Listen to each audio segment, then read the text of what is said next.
Okay, we're going to talk about basic pitching real quick. Any of you youth coaches can teach a girl how to get started.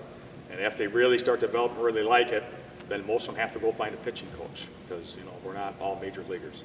Most of the young kids are probably going to grip the ball with their whole hand. You know, they're not going to use two fingers like the kid who's got big hands and they're older. So they're probably going to grip the whole thing.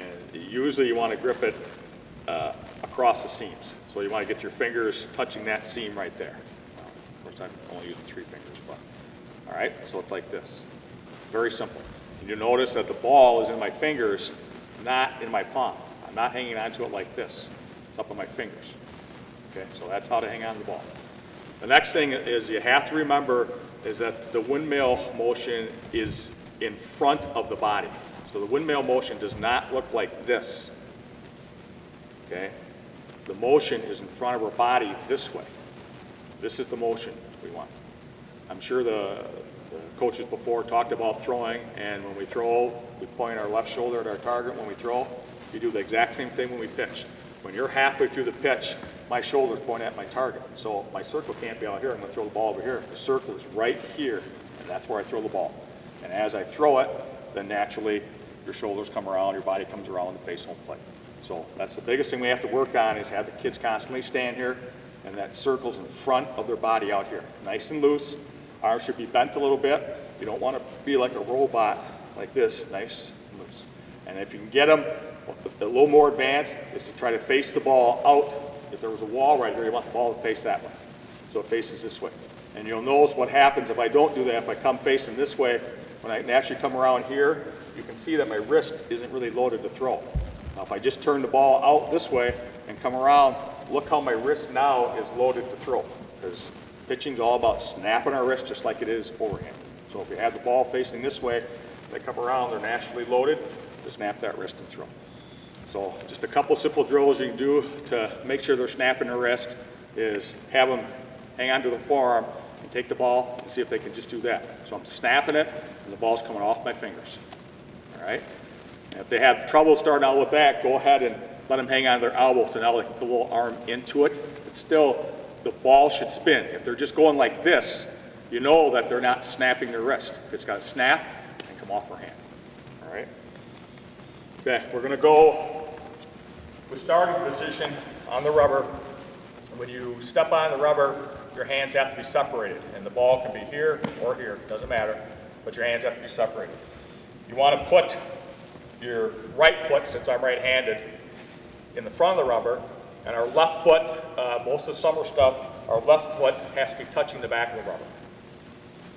In high school, you can start here, but summer ball, you have to go like this, so that's kind of how you probably should teach the kids to start out. All right? You'll notice that my right foot, since I'm right-handed, is right on this line.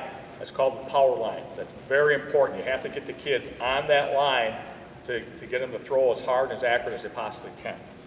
So when they get on the rubber, one foot, one back, and as we get ready to throw, there's all different kinds of wind-ups, and I'm not going to go through that, but they generally have to go back to their back foot, and you'll see the toe comes up as they build momentum to come off the rubber and push. So you don't want to just stand here and throw. You want to be back, put some momentum, and come forward and throw. Now, this power line, when we go up and around, the important thing is when we stride out, you want to land with your toe on that power line at a 45-degree angle. So it should look something like this. We don't want to land like this. We don't want to land closed. If you just don't talk about anything else, if you get their foot at a 45-degree angle, everything else naturally seems to follow what they need to do.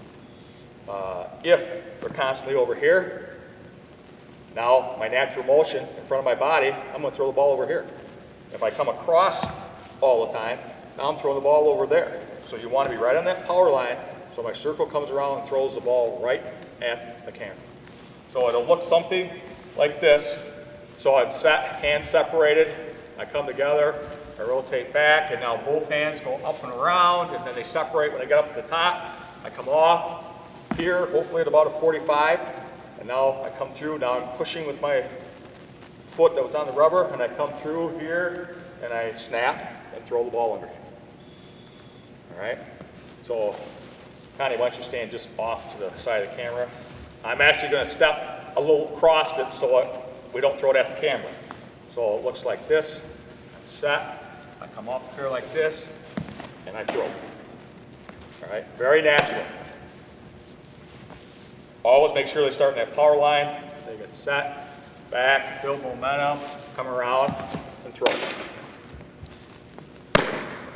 So we make sure they're snapping their wrist, and make sure that when they follow through, that they're not going like this or going like this. They're just very naturally hand after they snap the ball. So I snap it like this, my hand just naturally comes and follows through. Now, you're going to have to keep your chest up when you throw. If your chest is down here like this, first of all, you're going to have trouble turning, and we call this bowling. You're going to see kids, that's what they do. They go just like this, and they're bowling. They're not pitching. We got to keep them up in the air, chest up, turn sideways, come through, and snap right when they come through here. So a drill we can do, inside or outside, you got foul lines outside, is the power line drill. We just have them go like this, have them check. Pretty good. Start again, up and around, pretty good. All right, and make them go up and down the line. You know, do that probably 6, 8 times. You're gonna have 4 or 5 kids in a row. They have them turn around and come right back at you, so they get the idea to stay in that power line. Then we have one more drill. We do it against the wall, or you can have a partner. I'll have Connie right behind the camera. Right knee is on the power line. I bring my left foot up, and actually, especially when we're outside, this is how we do this, so we don't kill our knee. 45-degree angle on the line. Shoulders are turned. You know, they're not going to be turned all this way here, but I'm not facing like this, so I'm like this. And you have them go around, start out 3 times. 1, 2, 3, and they throw it. So you do that, you know, a bunch of times. Maybe get up, let them rest it, and then we go back. We're going to do the 2. We're going to go 1, 2, throw. And then now after you do that a few times, now we work it down to where we just go around 1 time and throw. All right. And notice how chest up here. I'm not leaning forward, chasing the ball. I'm right here, and then I snap my wrist, let the ball come out, and finish after that. So one more time. Here I am. I'm going to go around once. Nice drill that they can do. Inside, we have the kids do it against the wall. So if they're doing it right, it hits the wall and bounces right back to them. If they're not doing it right, then they got to chase the ball over the gym. So they learn quickly.